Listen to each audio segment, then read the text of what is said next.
Simpson's के first episode को जानबूझकर फनी की जगह इमोशनल क्यों बनाया गया था? परमैन के एंडिंग को क्रिएटर्स ने डोरेमोन के शो में क्यों बताया था? और शिनचैन की इस वाली एंडिंग में कितनी सच्चाई है? तो जैसे कि आपको पता ही होगा कि किसी भी कार्टून या एनिमे का फर्स्ट एंड लास्ट एपिसोड बहुत ज्यादा मैटर करता है, क्योंकि भाई उसमें हमारे बचपन का एक पूरा जो एरा छिपा होता है। तो यार आज उसी नॉस्टैल्जिक एरा को फील करने के लिए आज हम व्हाट द फैक्ट के इस वीडियो में जैसे कार्टून एंड एनिमे के first as well as last episode को जानने वाले हैं। सिम्पसन्स। फिर चलो इस वीडियो को हम अपने प्यारे फ्यूचर बाबा यानी सिम्पसन्स से स्टार्ट करते हैं। फिर सिम्पसन्स के फर्स्ट एपिसोड को 17 दिसंबर 1989 को हॉलीवुड टीवी के फॉक्स चैनल पर दिखाया गया था, जिसका नाम था Simpsons roasting on an open fire. इस एपिसोड में हमें सिम्पसन्स के फैमिली से इंट्रोड्यूस करवाया जाता है, जिसमें हमें सबसे पहले बार्ट के बारे में बताया जाता है, जो कि अपने पेरेंट्स की बात ना मानकर अपने हाथों पर एक टैटू बनवा लेता है। अब जब वो घर आता है तो उसकी मॉम को ये बात पसंद नहीं आती है और फिर वो अच्छे खासे पैसे लगाकर उस टैटू को हटवा देती है। अब यार इधर क्रिसमस का समय होता है और होमर को पता चलता है कि इस बार उसका बॉस उनको बोनस नहीं देने वाला, जिसकी वजह से होमर को पार्ट टाइम सैंटा बनना पड़ता है। बट भाई अगर आपने कभी सिम्पसन्स देखा होगा तो आपको ये तो पता ही होगा कि होमर और चिड़ियाघर वाले गधा प्रसाद में भैया कोई अंतर नहीं है, इसलिए बेचारा वहाँ भी वो सैंटा के लिए सिलेक्ट नहीं हो पाता। Inky Pinky Funky, Daddy bought the donkey. Donkey dies, Daddy cries, Inky Pinky Funky.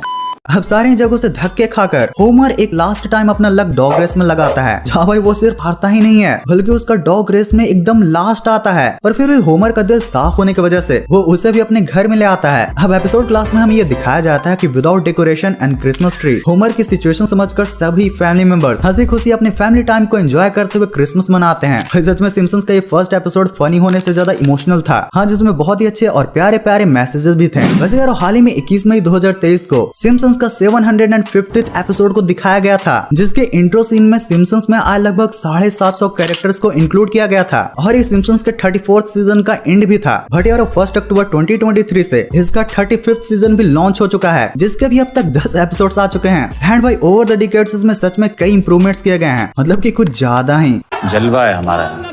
परमैन। तो यार अगर परमैन की बात करें तो उसका स्टार्टिंग तो ऐसे 2 अप्रैल 1967 में ही हो गया था, जिसके फर्स्ट एपिसोड का नाम था बर्थ ऑफ परमैन। यार इस एपिसोड में हमें मित्सुओ के नाम के एक लड़के को दिखाया जाता है, जो जब बाहर खेलने के लिए जाता है तो फिर परमैन वर्ल्ड के जियान एंड सुनियो उसकी बेइज्जती करके उल्टा उसे टॉय प्लेन जो क्रैश हो चुका था उसे ढूंढने के लिए लगा देते हैं। भाई प्लेन को ढूंढते ढूंढते मित्सुओ कुछ देर पेड़ों के बीच में खाई में गिर जाता है, जहाँ पर उसे बर्डमैन मिलता है। हाँ भाई ये वही बर्डमैन है जो जब भी बोल रहा था तो ऐसा लग रहा था कि विमल का एड कर रहा हो, बोलो जुबान कशी। हाँ तो यारो यही विमल बाज बर्डमैन मित्सुओ का शकल देखकर उसको परमैन के लिए सिलेक्ट कर लेता है एंड बोलता है आप जीत चुके हैं।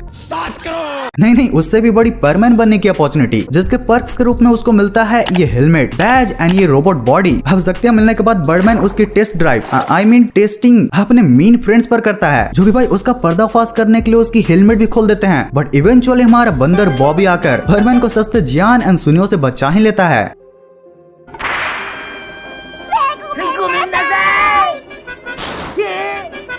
तो यार अब अगर superman minus su is equal to perman के लास्ट एपिसोड के बारे में बात करें, फिर उस एपिसोड में हमें ये दिखाया जाता है कि मित्सुओ अब एक मैच्योर परमैन बन चुका है, इसलिए बर्डमैन उसका प्रमोशन के तौर पर अब उसे दूसरे प्लेनेट में भेजना चाहता है। यार परमैन ये सुनकर खुश तो हो जाता है, बट उसे जल्द ही रियलाइज हो जाता है कि अब उसे अपने प्यारे फ्रेंड्स एंड फैमिली को छोड़ना होगा, इसलिए वो अपने बचे हुए समय में अपने फ्रेंड्स एंड फैमिली से लास्ट टाइम मिलता है, जहाँ पर भाई ये सीन और भी ज्यादा हार्ट ब्रेकिंग बन जाता है। अब यार एट लास्टली अगले दिन बहुत ही मुश्किल से उठकर मित्सुओ बाकी परमैन से भी मिलता है, जहाँ पर सभी उसे कुछ न कुछ गिफ्ट देते हैं। पर मित्सुओ को सबसे शॉकिंग गिफ्ट तब मिलता है जब यूएफए के पीछे पाको उसको अपना रियल आइडेंटिटी दिखाती है और बताते हैं कि वही मिस सुमेरे है। अब भाई इतने ज्यादा इमोशनल मूवमेंट्स होने के बाद बर्डमैन और परमैन अर्थ को छोड़कर चले जाते हैं। अब यार इतना सुनने के बाद अगर आपको थोड़ा ये हार्ट ब्रेकिंग लग रहा है तो चलो आपको डोरेमोन में परमैन के रिलेटेड कुछ ईस्टर एग्स को भी बता ही देता हूँ, जिससे कि आपको कहीं न कहीं इसके सेटिस्फैक्टरी एंडिंग का अंदाजा हो ही जाएगा। फिर जैसा कि आपको पता ही होगा कि डोरेमोन और परमैन को सेम क्रिएटर्स नहीं बनाया है, इसलिए उनके वर्ल्ड भी सेम ही है, बस टाइमलाइन में थोड़ा सा अंतर है। तो डोरेमोन में हमें एक बार मिस सुमेरो को दिखाया गया था, जो कि नोबिता से कहती है कि वो आज भी अपने एक बचपन के फ्रेंड का इंतजार कर रही हैं।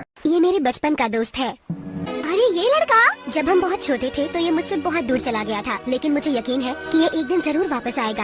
फिर एक बार सेम ही डोरेमोन शो में हमें ये भी दिखाया गया था कि परमैन जैसा दिखने वाला एक लड़का अंतरिक्ष से वापस धरती पर आकर मिस सुमरे से मिलता है, और भाई जिसका कपड़ा एंड कहीं न कहीं फेस परमैन से काफी ही ज्यादा मिलता है। बड़ी और फिर भी ये एक कंफर्म न्यूज नहीं है। और भाई अगर आपने परमैन की मांगा पढ़ी है तो उसमें आपको ये जानकर अच्छा लगेगा कि एट लास्टली परमैन धरती पर आकर मिस सुमरे से ही मैरिज करता है। सुकून का नाम सुना है? हाय हाय, इतना सुकून। Shin-chan, तो चलो यार फाइनली बात कर लेते हैं उस एनिमे की जो कि सिर्फ बच्चों के बीच में ही नहीं बल्कि बड़ों के बीच में भी काफी बड़ा पॉपुलर है। भाई ऐसे ही थोड़ी गुची जैसे इतने लग्जरी ब्रांड्स भी शिनचैन में दिखाए गए कपड़ों को कॉपी करने में लगे हैं। मतलब भाई गुची ने तो यहाँ प्रिंसिपल सर के कोड को सीधा कॉपी पेस्ट ही कर दिया है। भाई मुझे लग रहा है तुम कुछ भूल रहे हो। मैं भूल रहा हूँ? अरे हाँ गाइस, अगर शिनचैन के फर्स्ट एपिसोड के बारे में बात करें तो उसका फर्स्ट एवर एपिसोड 13 अप्रैल 1992 को आया था, जिसमें शिनचैन अब से भी कहीं ज्यादा क्यूट लगता है। फिर बेसिकली हम इस एपिसोड में यह दिखाया जाता है कि शिनचैन जब फर्स्ट टाइम शॉपिंग करने के लिए बाहर जाता है तो वो बेचारा सामान के नामों को भी नोट नहीं कर पाता है। ठीक है। अरे तुम बाएं हाथ से कब से लिखने लगे? अरे मुझे तो इस हाथ से लिखना था। हाँ भाई, शिनचैन की इन्हीं शरारतों की वजह से जब वो मार्केट भी जाता है तो मसाई का काम बनाने की जगह और बिगाड़ देता है, जिसकी वजह से एट लास्टली मसाई को ही हैरी के क्लाइंट के लिए शॉपिंग करने के लिए बाहर जाना पड़ता है। एंड भाई मजे की बात तो ये होती है कि उस दिन एट लास्टली हैरी का क्लाइंट आता भी नहीं है। क्या बोलूं मैं इस पे?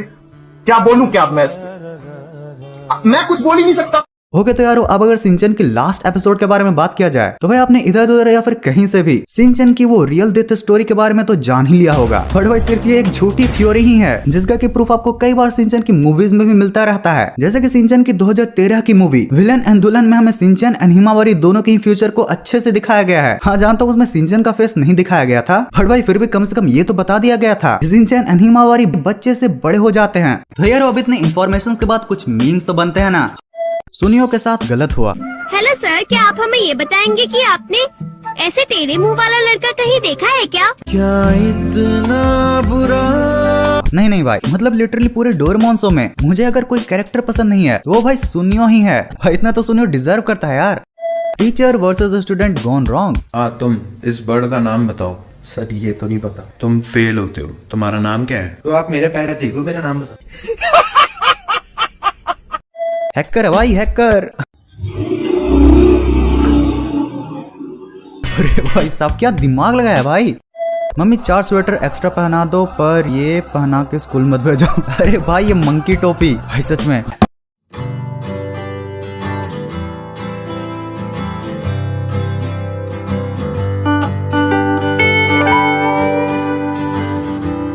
हे गाइस, लेट्स नॉट आर्ग्यू। हमको भी कोई भैंस नहीं करनी। तो यार बस आज के इस वीडियो के लिए इतना ही था। अगर आपको इस वीडियो का पिछला पार्ट को देखना है तो आपके लिए है ये वाली वीडियो, और अगर इसे आपने देख लिया है तो भाई फिर आपके लिए है ये वाली फन इंटरेस्टिंग वीडियो। इस वीडियो को पूरा यहाँ तक एंड तक देखने के लिए दिल से thanks for watching this entire video.